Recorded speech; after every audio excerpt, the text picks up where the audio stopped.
What rain leaves behind, the hidden damage of moss. It starts with something almost beautiful, delicate green patches forming on stone, creeping across brick, crawling along the seams of forgotten places. But left unchecked, this soft growth becomes a silent thread. This is the story of moss, how it thrives after the rain and how it slowly breaks the very surfaces of our environment.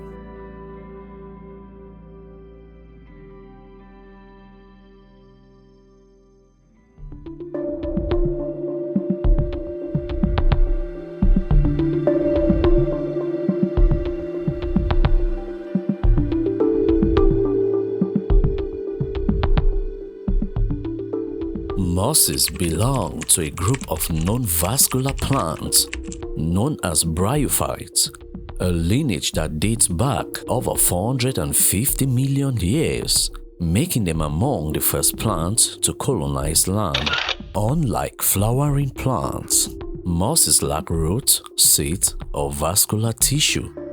Instead, they absorb water and nutrients directly through their leaves and anchor themselves using tiny hair-like structures called rhizoids. They reproduce using spores, not seeds, a primitive adaptation inherited from their ancient aquatic ancestors. And because they don't rely on soil or deep roots, mosses can thrive in extreme environments. Stones, bricks, cement, rooftops, and even on bare concrete.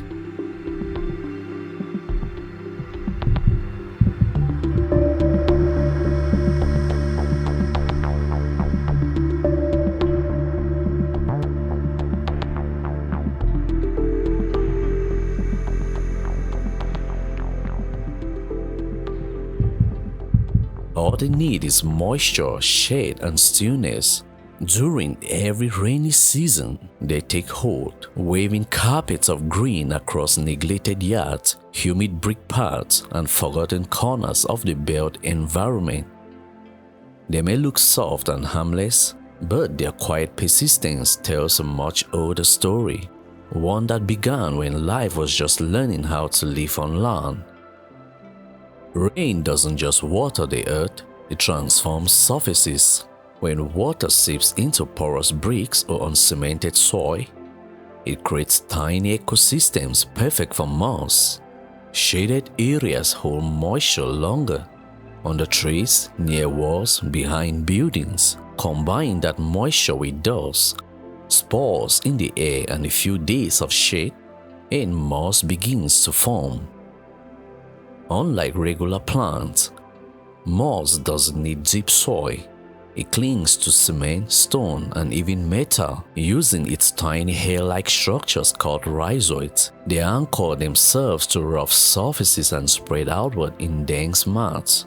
Moss might seem harmless, but its growth brings real risk. On ground surfaces, it creates slippery layers, especially dangerous in walkways or yards.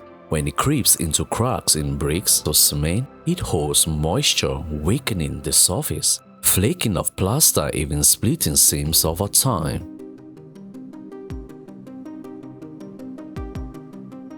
In abandoned areas, moss accelerates decay. It attracts insects, traps dirt, and becomes a sponge for pollution and microbial life.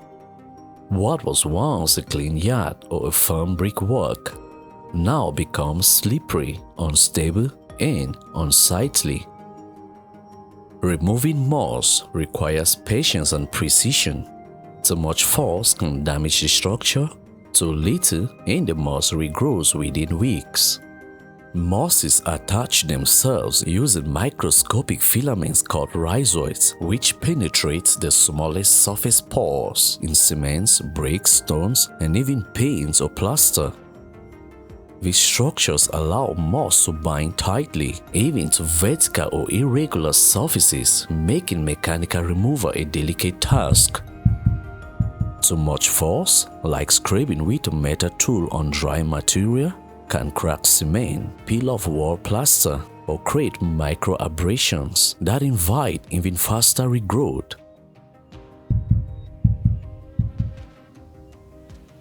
On the other hand, surface level cleaning that leaves the rhizolite intact allows for moss to fully regenerate in just 7 to 14 days, especially in humid or shaded environments.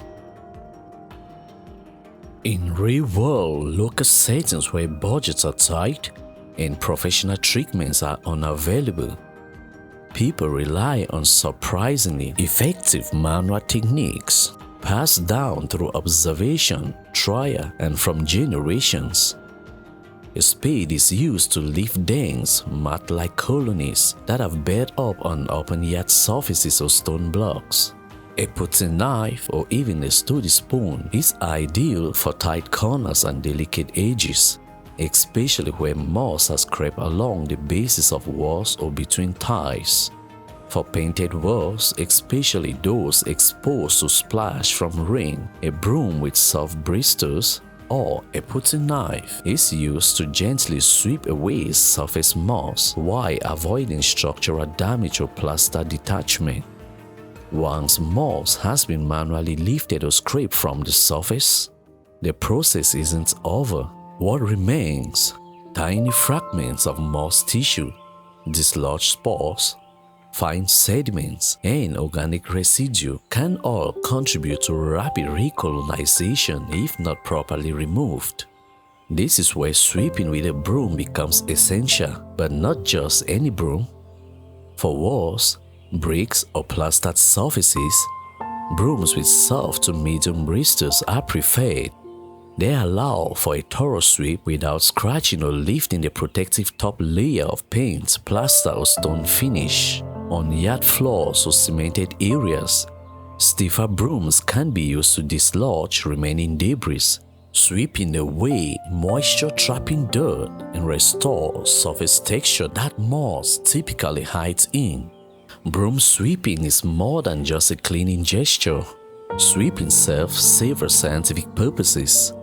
It removes organic material that moss uses as anchor points. It reduces surface moisture retention by clearing fine debris that absorbs water, and it exposes the surface to airflow, which is essential for drying and reducing humidity, the very conditions moss depends on to return. In essence, the broom is the final line of defense, a simple but scientifically sound method for preventing the quiet return of moss in the days and weeks that follow.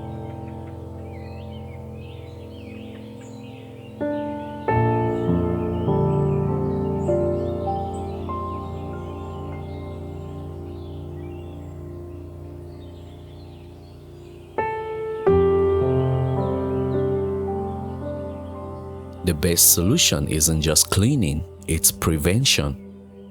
Cementing open yards, sealing cracks, and allowing sunlight to reach hidden corners.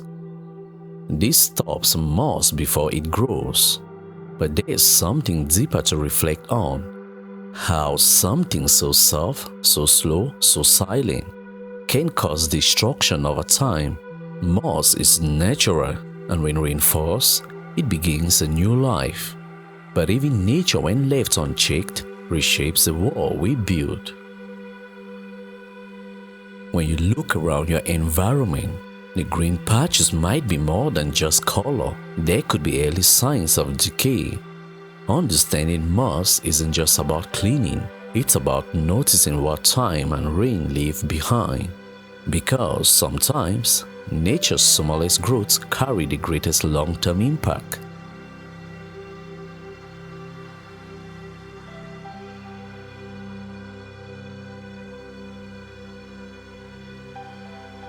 And there you have it. Thank you for sticking around to this point. If you found this story insightful, subscribe for more and be sure to like the video. Don't forget to turn on notifications and share it with someone curious. See you in the next episode.